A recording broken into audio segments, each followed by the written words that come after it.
What's crazy about all of this is that I don't believe they have this $78 million project if Caitlin Clark don't join a team. That's just my personal opinion about it.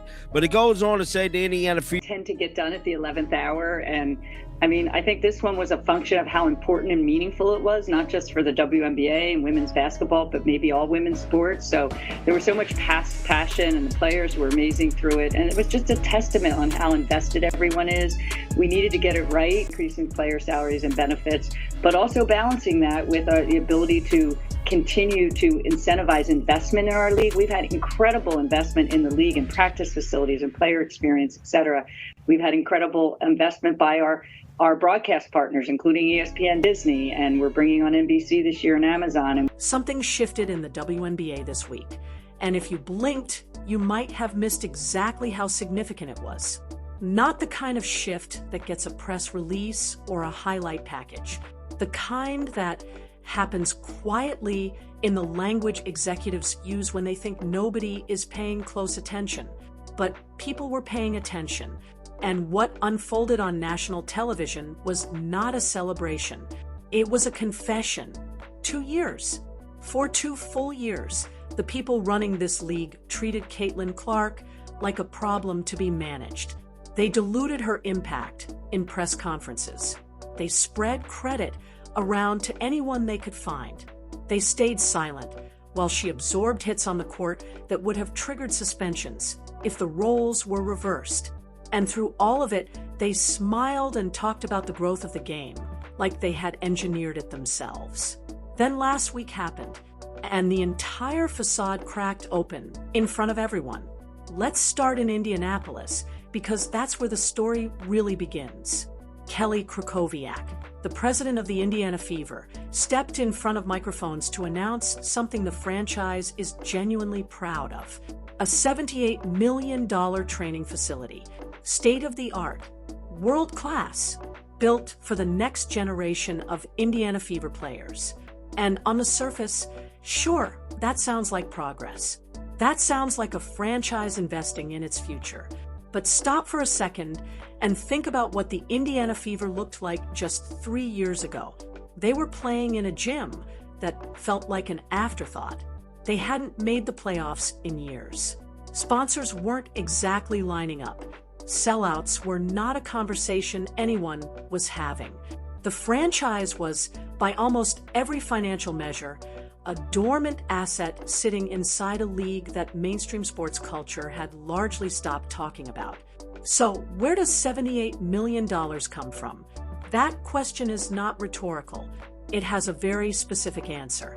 And everyone in that press conference knew it. They just weren't going to say her name. Caitlin Clark arrived in Indianapolis, and within months, the Fever were selling out arenas. Not just locally, everywhere. Road games became events. Television networks started paying attention in ways they hadn't in years. Merchandise moved. Sponsors returned. The entire financial profile of the franchise transformed almost overnight. And it transformed because one player made the entire sports world stop and watch. That $78 million facility is not a product of savvy front office management. It is the most visible, most concrete proof of what one athlete can do to an organization's balance sheet. And the fact that the press conference happened without a single direct acknowledgement of that reality tells you everything about how this front office still thinks. There's something almost uncomfortable about watching people take credit for a miracle they didn't create.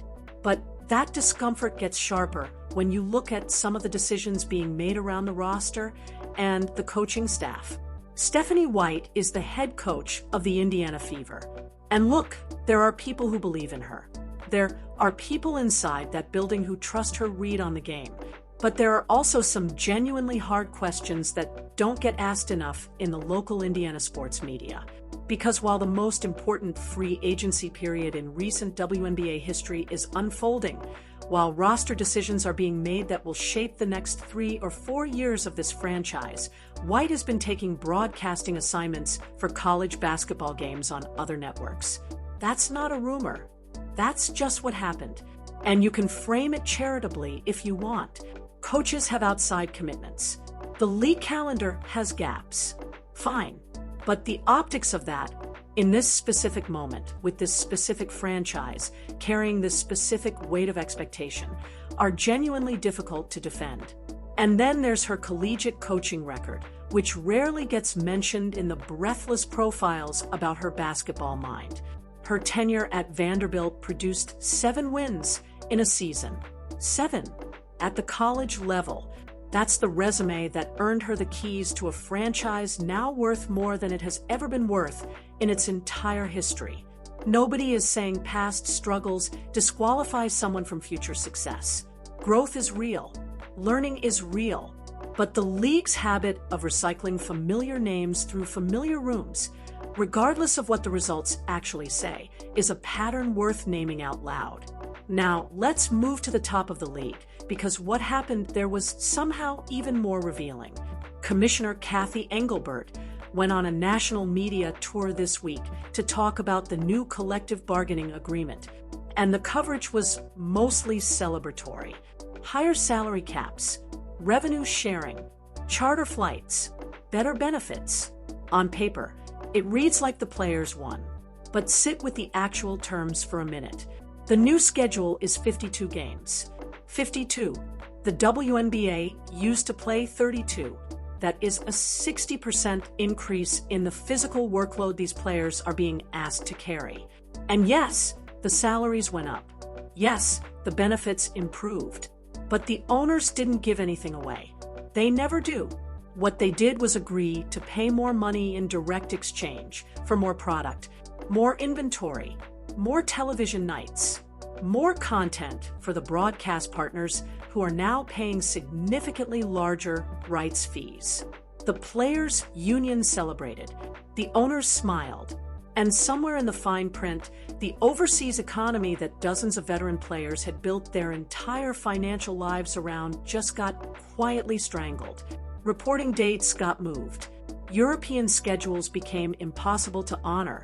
Players who had spent years building second careers abroad suddenly found themselves in an impossible position. That's not a victory for the players. That's a restructured contract that looks like a raise and functions like a tighter leash.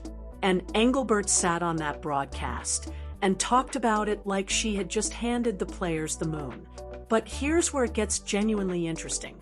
Here's the moment that actually matters. At the very end of that interview, after all the talking points about infrastructure and investment and the new broadcast partners, Engelbert said something that 2 years ago she never would have said. She talked about the 52-game schedule requiring star power to work. She said the expanded season needs names that people will actually tune in to watch. And then she said Caitlin Clark's name, not as part of a list, not buried inside a sentence about the entire draft class or the growth of the sport generally. She said it directly. She called her an incredible player and a genuine ambassador for the game. She specifically pointed to Clark's work alongside NBA talent on national broadcasts as evidence of her crossover reach. And she connected all of it to the league's ability to actually deliver on the promises buried inside this new CBA. That is not a press quote. That is an admission. Because for 2 years, this exact commissioner went out of her way to avoid giving Clark singular credit for anything. The party line was always about the wave of young talent, the rising tide, the collective momentum. Clark was always positioned as one part of something larger, and maybe that framing had some merit early on. Rookies are still learning. Teams need time to build. The story is always more complicated than one player, but the free market does not care about nuanced framing. The free market looks at which games are selling out and which ones aren't. It looks at which broadcasts are drawing numbers and which ones are disappearing into quiet Sunday afternoons. It looks at where sponsorship dollars are flowing and where they're stalling. And by every one of those measures, the story kept pointing in the same direction. So when Engelbert finally said the name clearly, without deflection, without the usual redistribution of credit, it landed differently than any press release could. Because it wasn't voluntary, it was necessary. The broadcast partners who are now paying for 52 games of WNBA content need to justify that investment to their own executives. They need to point to something real when someone in a boardroom asks why they wrote that check. And the most honest answer to that question, the answer that actually holds up under scrutiny, is Caitlin Clark. So the commissioner said it, publicly, on camera, in a way she cannot walk back. And now think about what that means for the veterans who spent 2 years either actively working against Clark or publicly performing indifference to her impact. The locker room dynamics that circulated all through her rookie season. The physical targeting that officials consistently failed to address. The online factions within the player community that treated her rise as a threat rather than a tide that was lifting everyone's boat. All of that happened while the commissioner stayed quiet. And now the same commissioner is standing on national television explaining that the entire financial architecture of the new league structure requires Caitlin Clark to remain healthy, motivated, and dominant. That's a different world than the one those veterans thought they were operating in.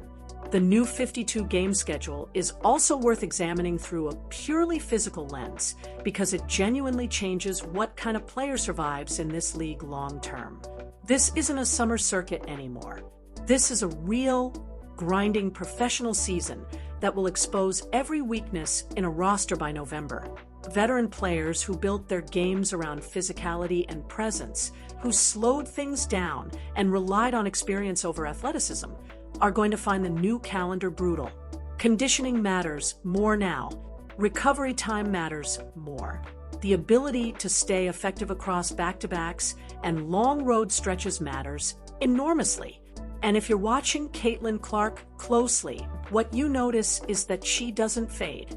Her fourth quarters look like her first quarters. The transition game that makes her genuinely dangerous doesn't require fresh legs the way isolation basketball does. She is physically built for exactly the kind of season the owners just designed. That's not an accident. The people writing the checks understand what they're paying for. They are investing in a product that works best when it's fast, efficient, and led by someone the camera cannot look away from. And the veterans who are collecting maximum contracts based on reputations built in a slower, shorter era are going to have to prove that they can survive what's coming. Some of them will, some of them won't. And the roster decisions happening right now in Indiana and across the rest of the league will determine which franchises figured that out in time. Here's what this moment actually means if you zoom out far enough to see the full picture. Caitlin Clark is entering her third season in a league that has now publicly acknowledged it cannot function at its new scale without her. The commissioner said it. The broadcast contracts reflect it. The practice facility in Indianapolis exists because of it. She has moved past the phase where her impact needed to be argued or defended. It's now the foundation that everything else gets built on. The Indiana Fever still have work to do. The roster still needs to be right. The coaching staff still needs to be fully present and fully focused on basketball and nothing but basketball. And the front office needs to stop treating the machine Caitlin Clark built as something they designed. But the league itself has crossed a threshold. Something that was being quietly resisted for 2 years just got publicly accepted by the person who runs the whole operation. And once that happens, once the commissioner says the name on camera and ties it directly to the league's ability to meet its new financial commitments, you cannot put that back in the box. The era of managed credit and deliberate dilution is over. What comes next is going to be louder, faster, and more expensive than anything this league has attempted before. And the whole world is going to be watching to see who's actually ready for it.